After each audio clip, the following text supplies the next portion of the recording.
the fruit get detached from the trees, and why the person sitting in a bus क्या होता है thrown outwards when bus takes a turn suddenly, and why the passenger tends to fall forward when moving bus stops, and why he feels a backward jerk when the bus or train suddenly starts. ये कुछ बात हुई थी और carpet वाला discuss हुआ था, ठीक है ना. Now we going to discuss Newton second law. First law के बारे में पता है तुम लोगों को, the body in motion will remain in motion, the body at rest will remain at rest. और मोशन के साथ साथ कुछ ऐसा ही बोला जाता है guys, a body at rest will remain at rest, a body in motion will remain in a motion in particular direction with a constant speed. Motion के बारे में सिर्फ इतना कहना काफी नहीं होगा कि motion will remain in motion. You need to say कि मोशन रहेगा maintain in a particular direction जब तक कोई एक्सटर्नल फोर्स सिस्टम पे एक्ट नहीं करती. अगर सिस्टम पे एक्सटर्नल फोर्स लगेगी तो सिस्टम मूव करना बंद कर देगा, सॉरी अपनी स्टेट को जिसमें भी वो है, अगर रेस्ट पे है तो मोशन पे आ जाएगा, मूव मोशन में है तो रेस्ट पे आ सकता है, और एक पर्टिकुलर डायरेक्शन में अगर मोशन कर रहा है तो उस डायरेक्शन ऑफ मोशन को क्या कर सकता है, चेंज कर सकता है. यस और no? Fine guys. Now we are going to discuss Newton's second law. Hand डालो. Newton's second law.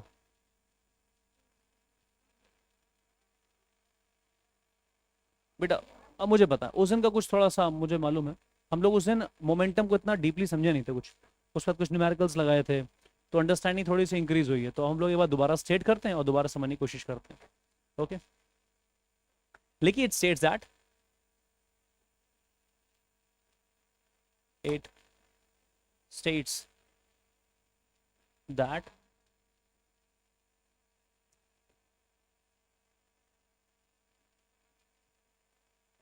the rate of change of, guys shant, the rate of change of momentum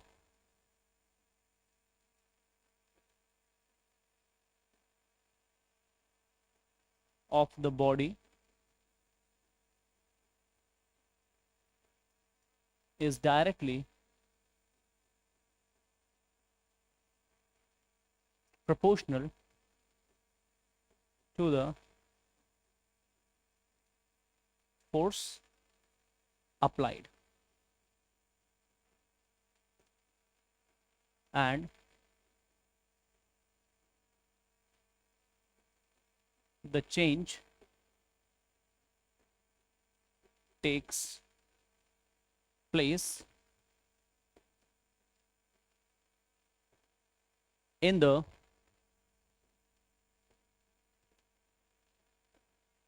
direction of force.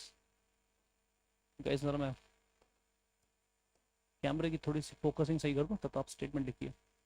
Just a minute.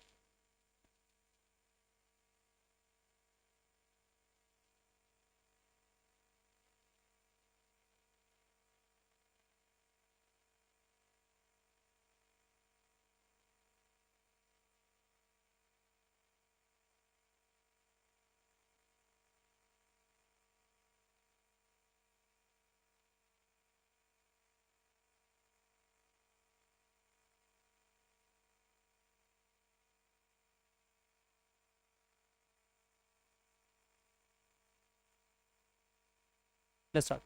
Good.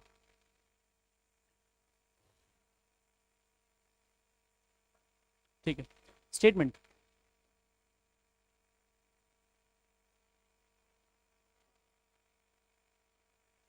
तृप्ति कहाँ गई?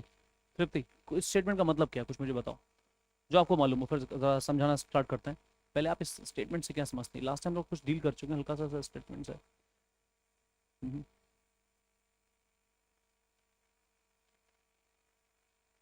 ये सुनो, हो पाएगा? चल down.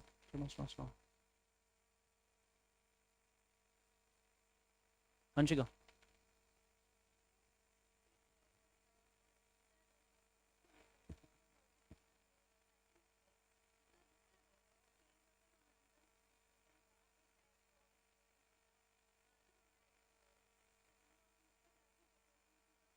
हम्म.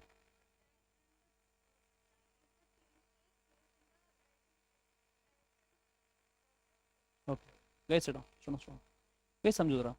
पहले तुम एक बात बताओ, व्हेन यू पुश समथिंग, क्या कभी ऐसा होता है और हमेशा ही ऐसा होता है आई थिंक कि उन चीज़ों की स्पीड बढ़ती है। अगर तुम किसी चीज़ को पुश कर रहे हो, if that thing is mobile, move कर सकती है। अब अगर तुम वॉल को पुश करोगे तो डेफिनेटली वॉल तो मूव नहीं करेगी। लेकिन अगर किसी भी चीज़ को तुम पुश कर रहे हो तो क्या ऐसा होता है कि उसकी स्पीड बढ़ रही है? क्या किसी भी चीज़, चलती हुई चीज़ को अगर तुम अपोजिट डायरेक्शन में पुश करो, क्या ऐसा होता है कि उसकी स्पीड कम हो रही है? अगर बॉडी मूव कर रही है तो उस मोशन की स्टेट में क्या उसके पास मोमेंटम है? अगर कोई चीज रेस्ट पे है तो उसका मोमेंटम जीरो है। अगर कोई बॉडी ऑलरेडी रेस्ट पर है और तुम उस पर एक एक्सटर्नल फोर्स अप्लाई करो तो क्या उस बॉडी में मोशन होगा? क्या मैं ये कह सकता हूं तुम्हारे फोर्स अप्लाई करने की वजह से उस बॉडी का मोमेंटम चेंज हुआ? क्योंकि प्रीवियसली बॉडी रेस्ट पे थी तो उसका मोमेंटम जीरो था, लेकिन अभी तुमने बॉडी पर फोर्स लगाई और उसका मोमेंटम क्या हुआ? जीरो से एक नॉन जीरो वैल्यू पर पहुंचा, बिकॉज बॉडी स्टार्ट मूविंग।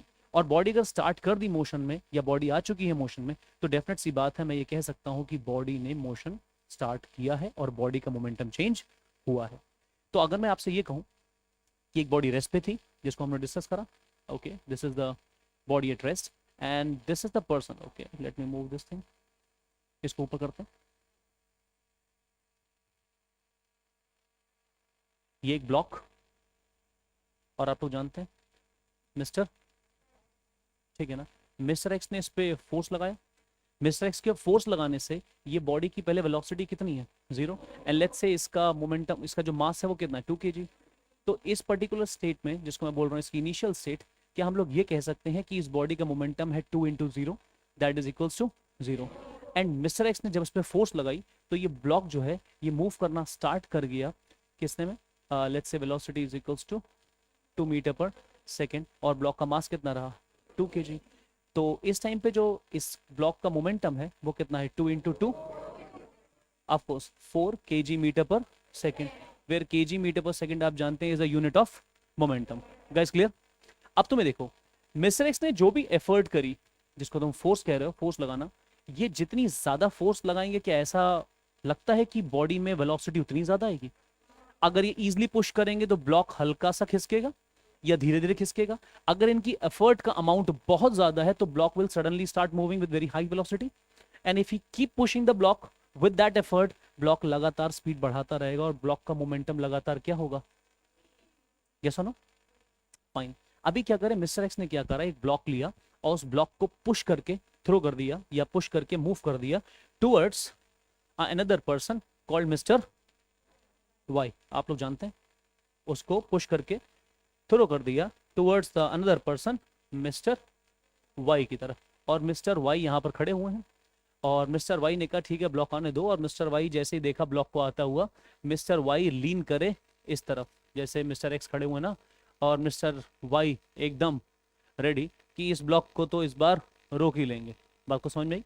और मिस्टर वाई ने जैसे ही ब्लॉक को आता हुआ देखा, ब्लॉक का मोमेंटम कितना था? 4 मीटर पर, ओके, और मिस्टर वाई ने इधर से फोर्स लगाई और इस ब्लॉक का मोमेंटम कितना कर दिया?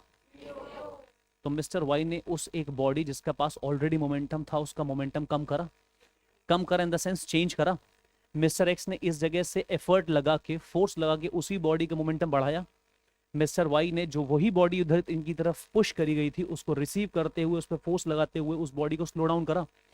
तो मिस्टर एक्स या मिस्टर वाई जब भी किसी भी बॉडी पर कोई एफर्ट लगाते हैं, चाहे वो उसकी स्पीड बढ़ाने के लिए लगाएं चाहे वो उसकी स्पीड को कम करने के लिए लगाएं, वो जो भी एफर्ट वो पुश करते हैं या उस बॉडी में पुट इन करते हैं वो बराबर इसके होता है कि उस बॉडी के पास कितना मोमेंटम चेंज हुआ और कितने समय में हुआ। इसी चीज को न्यूटन्स की सेकंड लॉ कहा जाता है। जो भी आपने एफर्ट लगाई है, आपकी फोर्स ज्यादा है आपकी फोर्स कम है, आपने जितनी भी फोर्स लगाई, इस बात को हम इस बात से नाप सकते हैं कि उस बॉडी में मोमेंटम कितना चेंज हुआ प्लस कितने समय में हुआ। जैसे एक आती हुई बॉल को मैं पकड़ूं, ठीक है ना, एक तरीका बॉल जैसे आपने देखा होगा लोअरिंग वाला हैंड, जैसे मेरे पास बॉल आई, मैंने उस बॉल को अपनी तरफ रिसीव करा और पकड़ के रोका। जब मैंने उसको रिसीव करा वो एक बहुत हाई वेलोसिटी भी थी, लेकिन मैंने अपने हाथ में उसको धीरे धीरे उसकी वेलोसिटी क्या करी? 0।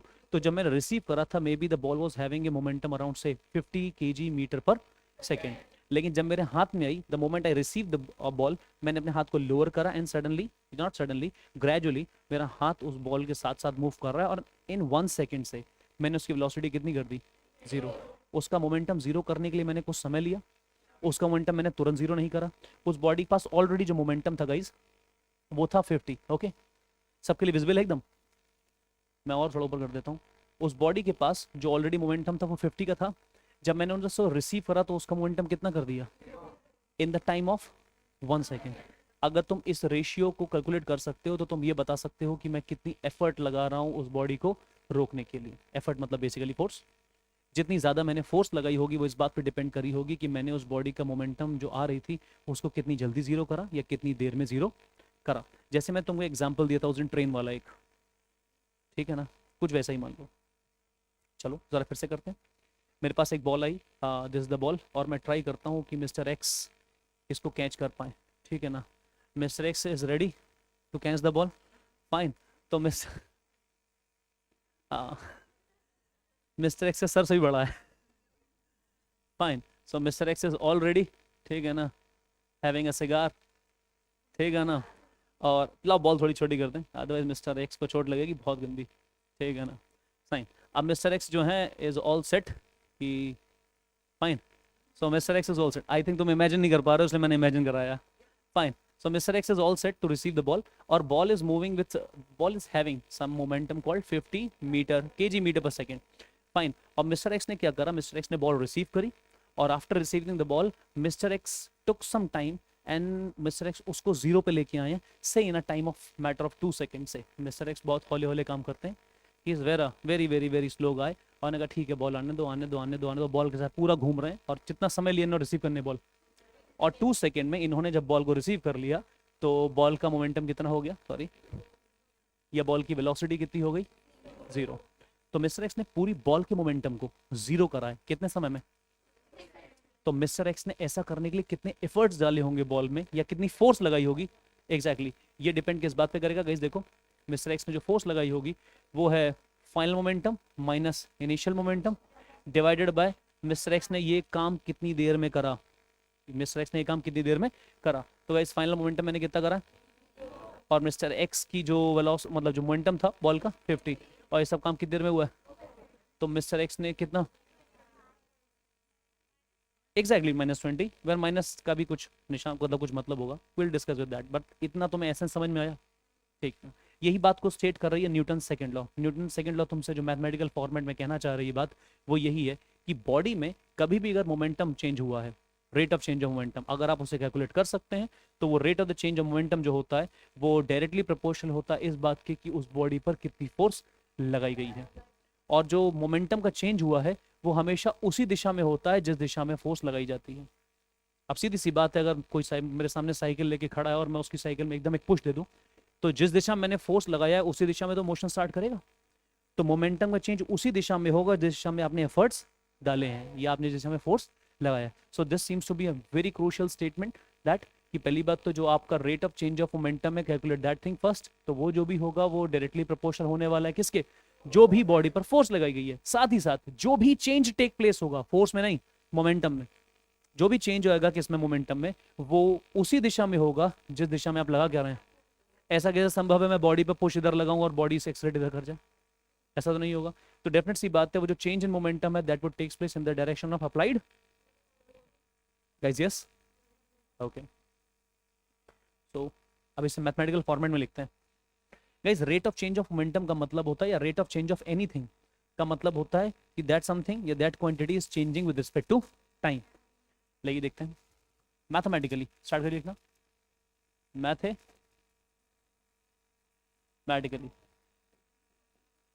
exactly, mathematically is equals to force directly proportional to the rate of change of momentum. There was change in momentum and divided by time. Guys, this thing is called rate of change of, yes or no? Okay, done, good. अब rate of change of momentum ऐसा है guys, हम लोग यहाँ proportionality constant के बारे में बात कर चुका हूँ। जब प्रोपोर्शनैलिटी तुम रिमूव करते हो, इक्वालिटी में आते हो तो एक प्रोपोर्शनैलिटी कांस्टेंट लगाते हो, ठीक है। तो विल पुट सम कांस्टेंट के, okay, let me change the colour, और यहाँ पर गाइस हो जाएगा delta P over delta T, yes और नो? गुड। सो यहाँ पर प्रोपोर्शनैलिटी कांस्टेंट की वैल्यू के इज इक्वल्स टू 1 होती है, ठीक है। अभी ये आपको पता होना चाहिए, बस इतना काफ़ी है, ठीक है। प्रोपोर्शनैलिटी कांस्टेंट चूज करने कुछ रूल्स होते हैं जो कि हमारी क्लास से और आगे की काफ़ी क्लासों से बहुत अलग हैं। आप किसी चीज़ को जब डिफाइन कर रहे होते हैं तो आप प्रोपोर्शनैलिटी कांस्टेंट की वैल्यू 1 ले सकते हैं। अगर नहीं समझ में आया परेशान बिल्कुल मत होना, कोई ज़रूरत ही नहीं समझने की, ठीक है गाइज। आगे तो मैं क्या कह सकता हूँ, मैं कह सकता हूँ force is equals to delta P upon delta, yes good. क्या मैं ये कहूँ इसको, इसको कुछ नहीं कहेंगे, इसको यहीं पर रोकते हैं पहले, बात नंबर एक। इसको फर्दर जब सॉल्व करते हैं फिर देखेंगे।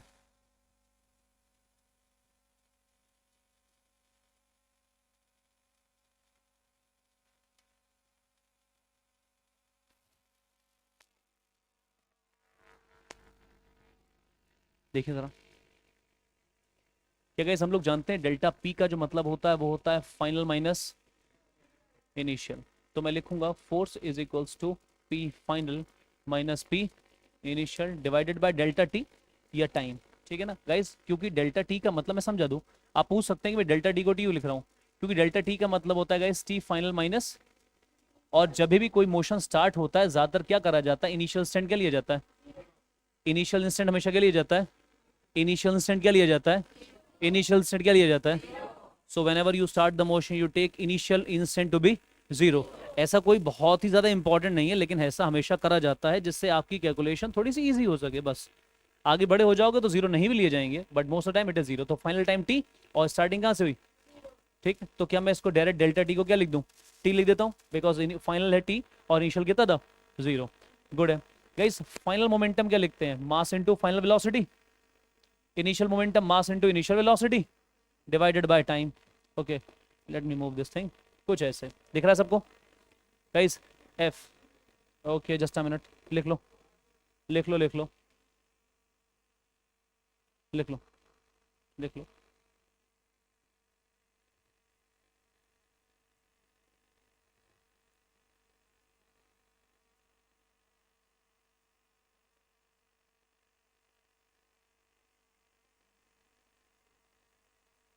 Take mass common, v minus u by, good okay. क्या मैं इसे मूव कर सकता हूँ ऊपर, ओके इतना काफ़ी, ठीक।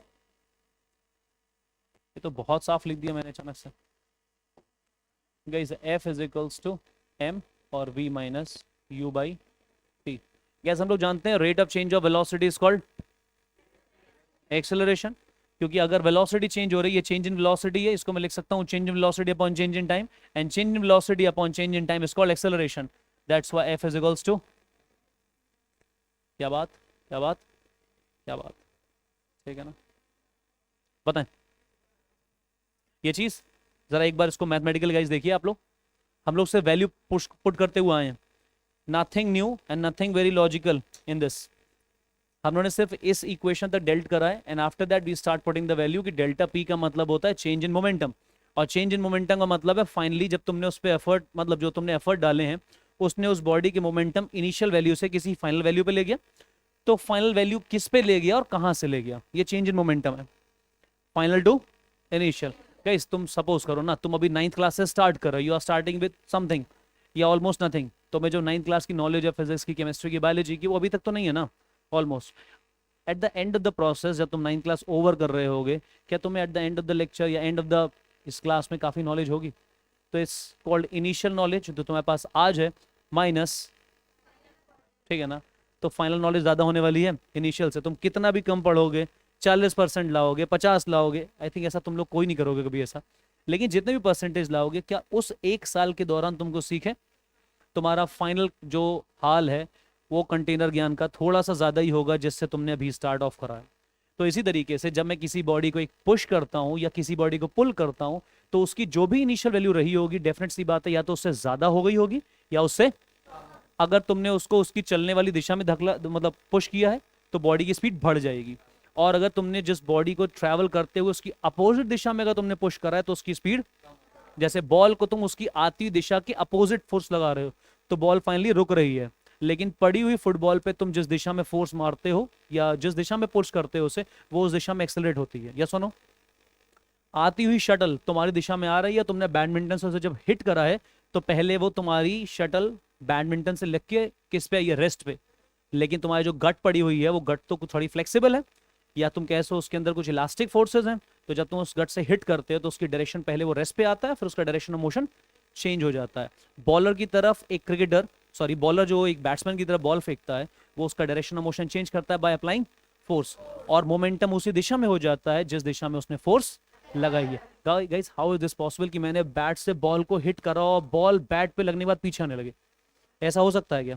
ये न्यूटन का स्टेटमेंट है, ये आपसे कह रहे हैं कि आप क्या करिए, आप फाइनल मोमेंटम जो उस बॉडी का हो गया है उसमें से माइनस कर दें क्या, इनिशियल मोमेंटम, और मुझे साथ ही साथ ये भी बताएं कि वो चेंज इन मोमेंटम कितने समय में हुआ है, बिकॉज समय इंपॉर्टेंट है, समय इंपॉर्टेंट है।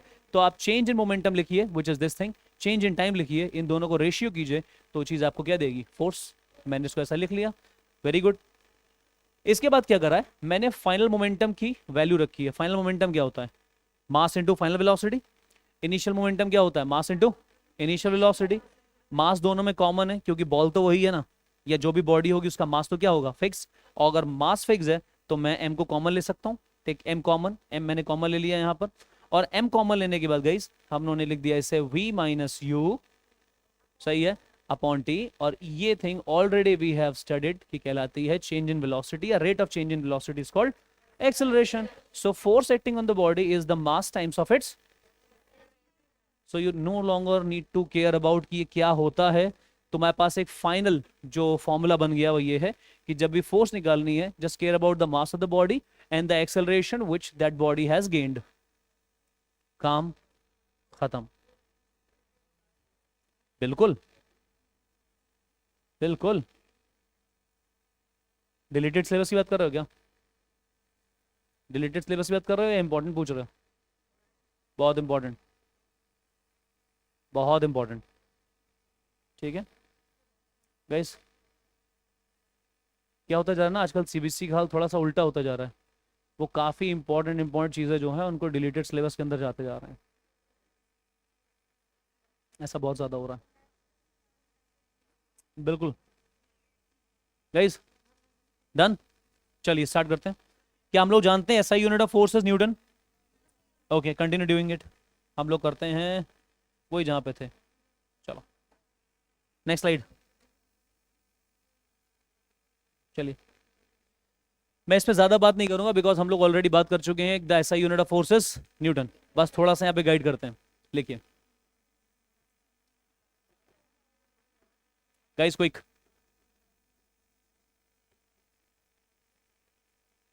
The SI unit of force is Newton. The SI unit of force is Newton.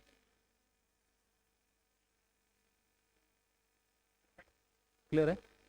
ठीक है गाइस, क्या हम लोग ये भी जानते हैं कि एक्चुअली में जो फोर्स का फॉर्मूला होता है वो होता है एफ इंटू एम ए। तो अगर मुझे फोर्स की एसआई यूनिट चाहिए तो मैं मास की एसआई यूनिट रख दूं, और मैं एक्सेलरेशन की क्या रख दूं, एसआई यूनिट, और इसकी है केजी, और एक्सेलरेशन होता है KG metre per second square. तो आप कह सकते हैं the SI unit of force is KG metre per second square. और इसी कॉम्बिनेशन ऑफ यूनिट को in the name of in the respect of Newton we call this thing as Newton. क्या सुनो, न्यूटन जिद नहीं करके कहते न्यूटन कहो न्यूटन कहो न्यूटन कहो, नहीं। इस यूनिट को जो फोर्स की यूनिट है वो है क्या, kg metre per second, but in is respect we call this combination of unit as newton. Guys done, ठीक है। न्यूटन का सिंबल क्या होता है गाइस? जितनी भी नेम यूनिट होती है, नेम यूनिट मतलब ऐसी यूनिट्स जो किसी न किसी साइंटिस्ट, किसी न किसी फिजिसिस्ट या किसी न किसी केमिस्ट के नाम पर दी गई हैं, उनका सिंबल हमेशा कैपिटल लेटर होता है। जैसे जूल्स, जैसे वॉट, जैसे कूलाम, जैसे गॉस, और ऐसी तमाम यूनिट्स जितनी भी नेम यूनिट होती हैं उनको हम लोग लिखते हैं किससे, कैपिटल एन से। हाँ, वो इनर्शिया उसके लैटिन नेम के बेस पर है, ठीक है ना। इधर देखो गाइस, इधर जल्दी से।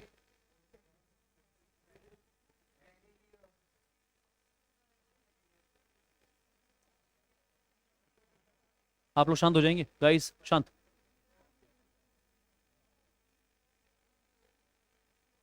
सो this thing is called newton. Example guys, you can write this thing as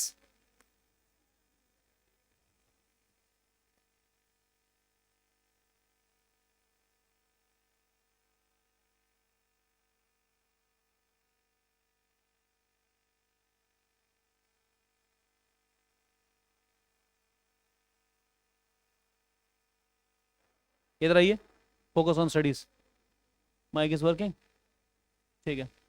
guys देखिए, एग्जाम्पल के तौर पे मैं लिख सकता हूँ force is equals to 10 kg metre per second square, yes और नो? क्या it is equivalent of saying the force is 10 newton, yes और no? Guys the same combination is called newton, the same combination of unit is called, so either you say कि the force acting on the body is 10 kg meter per second square or you say 10 Newton, means the same thing। तो ऐसा ना हो जाए कभी तुम्हें ये लिखा मिल जाए और तुम अड़ जाओ, नहीं नहीं ये तो न्यूटन, ये तो फोर्स यूनिट होती नहीं, फोर्स की तो मैंने न्यूटन पढ़ी, तो ऐसा नहीं है। इसी कॉम्बिनेशन को क्या कहते हैं हम लोग? न्यूटन कहते हैं। फाइन, गो अहेड, आप सभी लोग जानते हैं इस बात को। गाइस क्या मैं इसको ऐसे लिख सकता हूँ, देखो जरा, 10 न्यूटन, क्या सही है? क्या मैं इसको, ओके जस्ट अ मिनट, मैं सारे तरीके तुम्हें बता दूं। क्या मैं इसको ऐसा लिख दूं, F is equals to 10 newtons, सही है? क्या मैं इसको ऐसा लिख सकता हूं 10 न्यूटन्स या न्यूटन्स? क्या मैं इसको ऐसा लिख दूं 10 न्यूटन? गाइस ये सारे तरीके सही हैं। मैं ये नहीं कह रहा हूं कि जिस समय तुम स्पेलिंग लिखो उस समय एन कैपिटल करो, आई रिपीट, मैंने ये नहीं कह रहा हूं कि जिस समय तुम स्पेलिंग लिखो उस समय तुम्हारा एन कैपिटल होना चाहिए। मैं कह रहा हूं जिस समय तुम सिंबॉलिक फॉर्म में इसको रिप्रेजेंट कर रहे हो, N can not be small n, that means तुम कह दो फोर्स इक्वल टू 10 न्यूटन, ये गलत है, ये सही है, ये सही है, ये सही है, ये सही है, सही है, but this thing is correct. अच्छा गाइस जरा देखो, सही के बीच में क्या मैं यहाँ पे न्यूटन्स कह सकता हूँ, यस और no? Because it is 10 times of a 1 newton, it's 10 times newton, तो newtons. But same thing can not be done in case of the symbolic notation, 10 newtons, ये गलत है। तुमने n बना के s लगा दिया, तुम कहना चाहते हो 10 न्यूटन्स और तुमने कह दिया 10 इंटू n, मतलब 10 n और सब छोटा सा s, ये गलत है। s का मतलब सेकंड होता है, s का मतलब क्या होता है? You just can not do this. तुम्हें अगर न्यूटन्स s से कुछ ज्यादा ही तुम्हें लगाओ है और you want to express this thing as newtons, you better be writing newtons the full writing, और ये गलत नहीं है। बट अगर तुमने ये करा 10 और तुम्हारा जो है मन भाग रहा है कि मैं न्यूटन्स कहूंगा और इसको ऐसे कहूंगा, गलत, यस और no? Fine, good guys, go ahead. Okay Krishnakant और कृष्ण बताओ, आप मुझे एक्सप्रेस करके दिखाइए what is 1 newton. Guys head डालो, डिफाइन 1 न्यूटन। कृष्ण बताएंगे मुझे, वी विल डिफाइन 1 न्यूटन। क्या सीजीएस यूनिट हम लोग जानते हैं? Dyne guys, wait a minute, wait a minute, I think मैं पहले डिस्कस कर चुका हूं, just for the revision note मैं एक बार तुमसे कह देता हूं। Guys 1 minute, Krishna 1 minute. 1 newton is, oh sorry, the CGS unit, just have a note guys, the CGS unit of force is how much? Okay, gram centimetre second square, और इस चीज को हम लोग बोलते हैं डाइन, यस और no? This combination of unit is called, guys this combination of unit is called, once again this combination of unit is called, good, and 1 kg meter per second square is equals to 10 की power 5 gram centimetre. Guys कहीं ऐसा तो नहीं है 10 की power +4 होता हो? Is it 10 की पावर 5 और 4? 5 है, प्रतिका clear, good. Guys, it is equivalent of saying 1 Newton is equals to 10 to the power 5 dyne. I must tell you, I must repeat to you, this combination is called, and this combination of unit is called dyne. So, Newton लिखना या ये लिखना अलग अलग बातें नहीं होती हैं. These are same thing. Good. बताएं.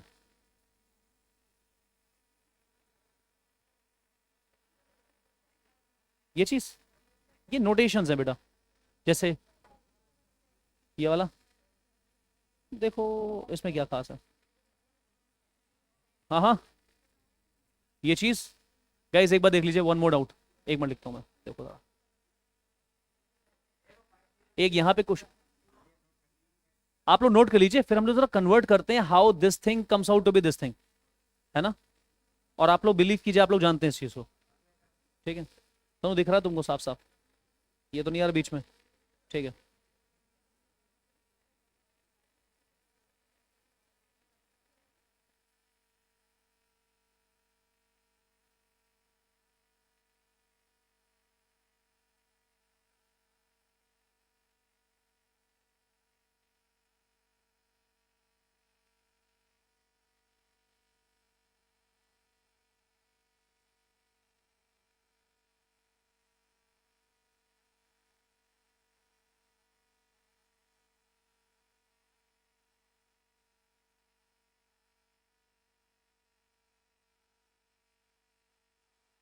कुछ डाउट्स हैं, कुछ लोग चाहते हैं ज़रा कुछ इसको क्लैरिफाई थोड़ा सा करा जाए और कुछ यहाँ पे क्लैरिफिकेशन दो, ठीक है ना? ओके लेट मी सी, माइक वर्क कर रहा है? हाँ वर्क कर रहा है। गाइस जरा चेक करो। गाइस क्या आप लोग सभी लोग जानते हैं कि कैसे केजी चेंज होता है ग्राम में, कैसे मीटर चेंज होता है सेंटीमीटर में, और कैसे कैसे क्या क्या चेंज होता है, सब पता है ना? पता है, बिल्कुल पता है। सही से बैठना भी पता है, बिल्कुल मस्त। गाइज अभी मस्ती मत करो, ठीक है ना? आई थिंक समझदार हो तुम लोग, इतना समझ जाओगे, है ना? देखो जरा। ओके सो मैं कुछ ऐसा कहता हूँ, 1 किलोग्राम मीटर सेकंड स्क्वायर में कितने कितने ग्राम सेंटीमीटर और सेकंड स्क्वायर होंगे? ये तो क्वेश्चन है। 1 kilogram metre per second square में कितने ग्राम सेंटीमीटर सेकंड स्क्वायर मौजूद होंगे?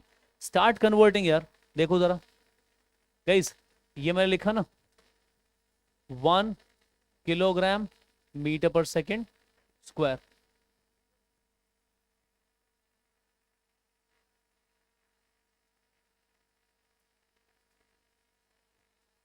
सब लोग नोट कर रहे हैं प्रॉपर्ली? गाइस 1 किलोग्राम को लिखते हैं 1000 ग्राम, यस और नो? क्या यहाँ पर ये जो 1 लगा हुआ है, ये 1 kg का मतलब 1000 ग्राम है? ओके मीटर को मैं कन्वर्ट कर सकता हूँ 100 सेंटीमीटर में, यस और नो? और सेकंड यहाँ पे भी होता है, सेकंड यहाँ पे भी होता है, तो नो नीड टू कन्वर्ट। मैंने क्या करा, इस किलोग्राम को मैंने कन्वर्ट कर लिया ग्राम में, इस मीटर को मैंने कन्वर्ट कर लिया सेंटीमीटर में, और second is also here, second is also there, so no need to convert for the second. मैंने किया क्या है, आई रिपीट, मैंने किलोग्राम को एक्सप्रेस करने की कोशिश की है ग्राम्स में, गाइस दिस वन, ठीक है? मैंने मीटर को कन्वर्ट करके लिख लिया है सेंटीमीटर में। अब इससे हुआ क्या गाइस, देखो फायदा क्या हुआ हमारा।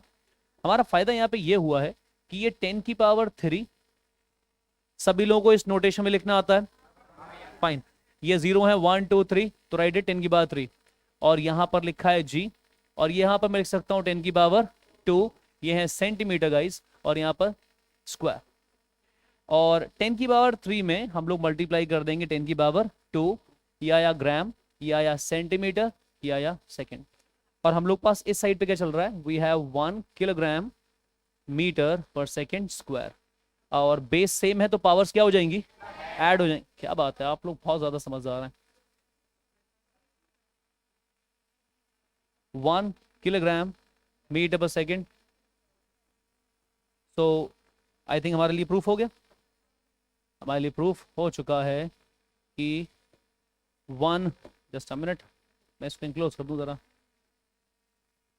काफी है शायद, तन्वी होगी ये, मान भी है, fine.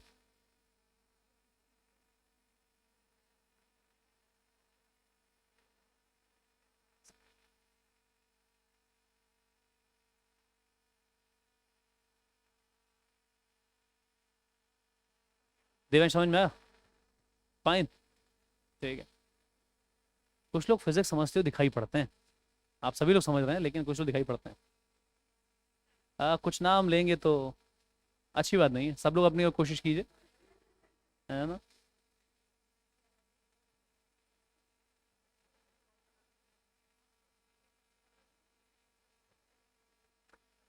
This is how you go from इतना डू इतना। ओके एक वो डाउट बचा तुम्हारा, देखो जरा guys. Okay just a minute, मैं नहीं कर रहा हूँ स्विच, ज्यादा नहीं करूंगा। Guys this combination is called newton, so 1 newton is equals to 10 to the power 5, और दिस थिंग इज कॉल्ड डायन।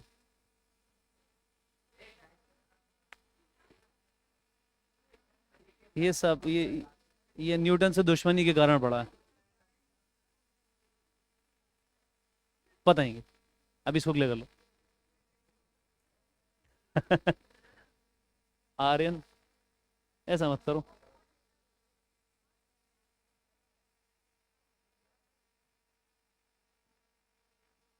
हेलो, ठीक है चल रहा है माइक।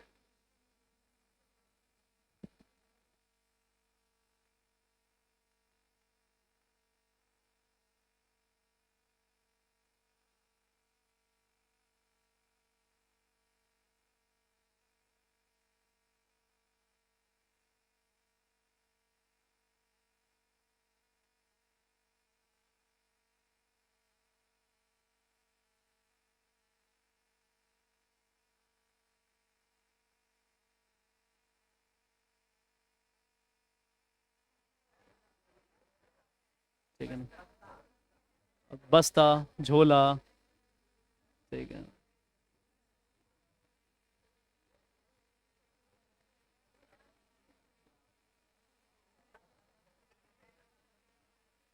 अगर शैतानी का कंपटीशन होता तो ये लड़की नंबर 1 पे आती। ठीक है,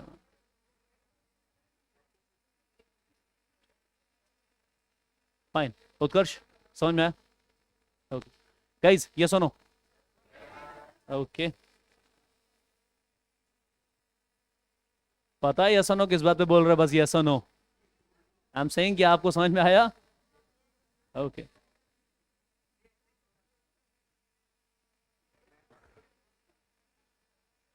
स्केच से लिखना आसान होता है, उतना छोटा, है ना? इसका पॉइंटर जो है ये।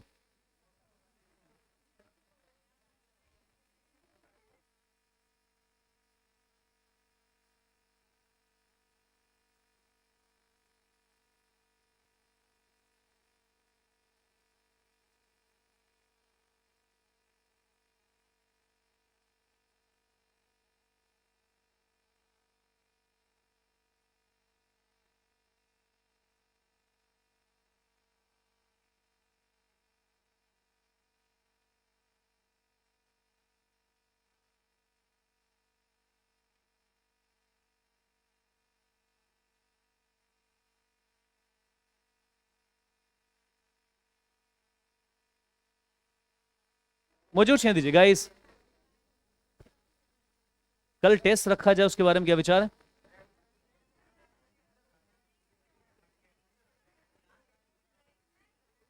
Choice is yours. टुमारो और day after tomorrow? Day after tomorrow.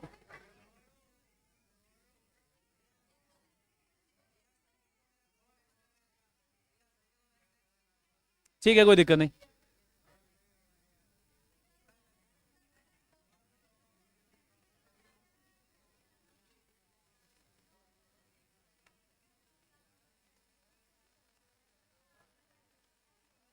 आस्था, इसमें दिक्कत ही देखो, कहाँ पे दिक्कत है? गाइस शांत। कुछ इश्यूज हैं बच्चों को। मैं जो ये बातें कह रहा हूँ, सिद्धार्थ, मैं जो बातें कह रहा हूँ यहाँ पे कुछ शायद किसी को प्रॉब्लम हो सकती है। असल बताओ दिक्कत कहाँ पे, क्या प्रॉब्लम है इसमें? देखो ये डिफरेंट नोटेशंस है। मैं आपसे ये कह रहा हूँ कि जब आपको कोई भी फोर्स का मैग्नीट्यूड एक्सप्रेस करा जाएगा, तो फोर्स का मैग्नीट्यूड एक्सप्रेस करते समय आपको इस टाइप से यूनिट्स को लिखा हुआ दिखाया जा सकता है। अदरवाइज आपसे कहा जा सकता है कि इतने न्यूटन्स ऐसे फोर्स, कहा जाता है इतने न्यूटन्स फोर्स, ये कहा जा सकता है इतने न्यूटन फोर्स। तो मैं सिर्फ इतना बता रहा हूँ तुमको कि अगर तुम ऐसा जानते हो कि किसी का भी नाम लिखते समय हमेशा कैपिटल लेटर का इस्तेमाल करते हैं, ये अंग्रेजी का नियम हम लोगों ने बहुत छोटे से सीखा है, तो यहाँ पर आप ये मत कहिएगा कि ये गलत लिखा हुआ है, क्योंकि तुम्हें कभी कभी ये ऐसा भी लिखा हुआ मिल जाएगा, कभी कभी ये कैपिटल लेटर में मिल जाएगा, कभी कभी यहाँ पर एस लिखा हुआ मिल जाएगा, कभी कभी यहाँ पर एस नहीं लिखा हुआ मिलेगा, और ये कभी कभी छोटे लेटर्स में ऐसा लिखा जाएगा। But the whole and sole story is that कि जिस समय तुम न्यूटन को सिंबॉलिक फॉर्म में लिखो, never write this N in small letters. बस ये कहना चाहता हूँ। जो डिनोशंस हैं नेम यूनिट की, वो हमेशा कौन से लेटर्स में होंगी? काफी है कहना। आगे बढ़े हम लोग। ठीक, आगे लिखिए। Define 1 Newton. बेटा ये सब मत करो, क्या कर रहे हो? ठीक, define 1 newton. Define 1 newton. Okay, मैं माइक 1 मिनट ऑफ करता हूँ, कुछ बात कर लूँ आप लोगों से।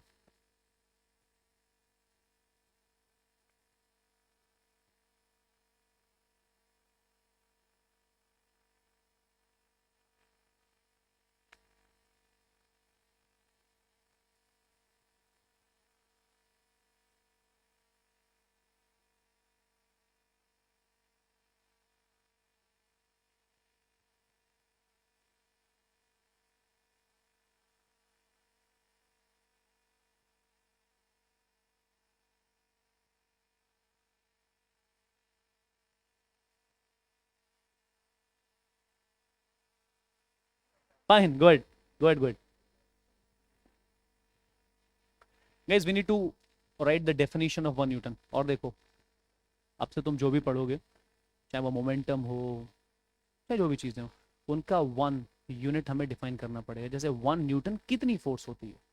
जब मैं कहता हूँ 1 न्यूटन, तुम क्या समझते हो इस बात से कि कितनी बड़ी फोर्स, या वो फोर्स क्या कर सकती है। देखिए पहले हम लोग फॉर्मूला लिखेंगे इस, सब लोग उधर ध्यान दें, लिखने में कोई ध्यान ना दे। We know this thing, F is equals to ma, yes और नो।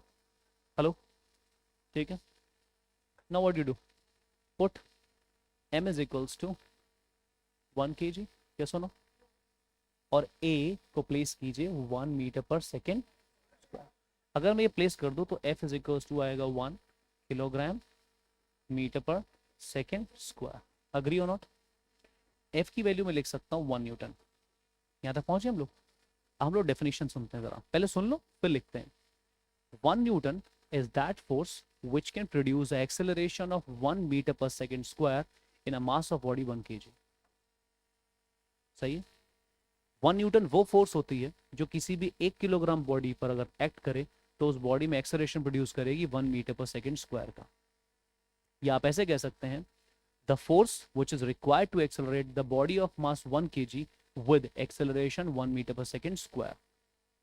मतलब वो फोर्स जिसकी हमें जरूरत पड़ेगी जिससे हम लोग एक बॉडी जिसका मास 1 किलोग्राम है उसको एक्सेलरेट करा सकें with the velocity, not velocity, with the acceleration 1 metre per second square.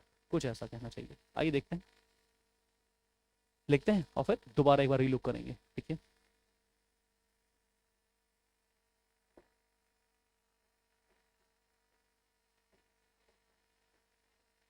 The force on body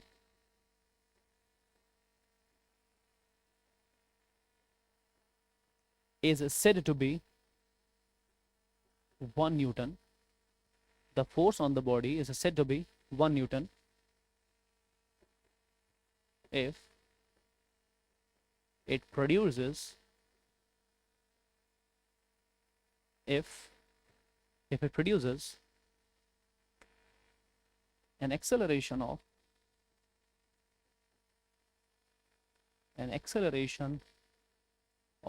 1 meter per second square in a body of mass कितना गाइस, 1 किलोग्राम। इसको लिखने के लिए ऑल्टरनेट तमाम तरीके हैं, you can choose any of them. Like तुम कह सकते हो, पहले सुनो फिर कहते हैं एक और तरीके से।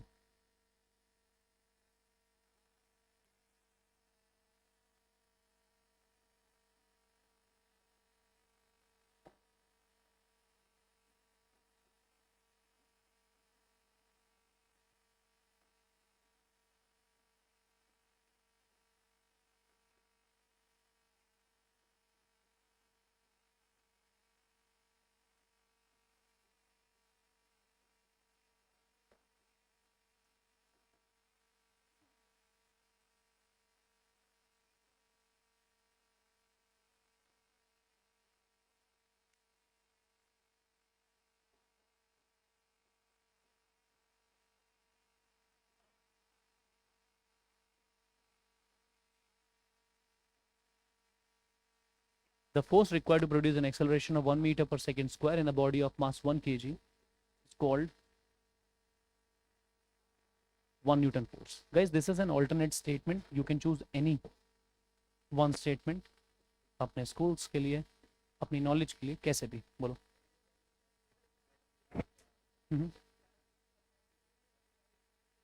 4 हो जाएगी, 4 न्यूटन हो जाएगी। अगर तुम्हें ये कहना है गाइज, अगर आप कहना चाहते हैं कि 2 न्यूटन फोर्स कितनी है, तो तुम ये कह सकते हो एक ऐसी force which can produce acceleration of 2 metre per second square in the body of mass 1 kg। एक ऐसी फोर्स या उतनी फोर्स जो एक बॉडी जिसका वजन 1 किलो है उसमें प्रोड्यूस कर सके एक्सेलरेशन कितना, 2 मीटर पर सेकेंड स्क्वायर का। तो उस फोर्स को हम लोग बोलने वाले हैं 2 Newton. Good, this is the way of doing it. बस इसमें कई बार ऐसी चीज़ें आप आगे जब बढ़ेंगे 11 12 उसके आगे हर जगह चीज़ें ऐसे डिफाइन करी जाती हैं।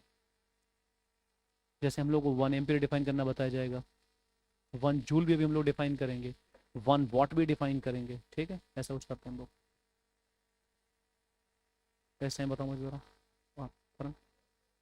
10 15 Guys, that's all for today. We'll continue tomorrow. But one more thing, let me announce test. Sit down.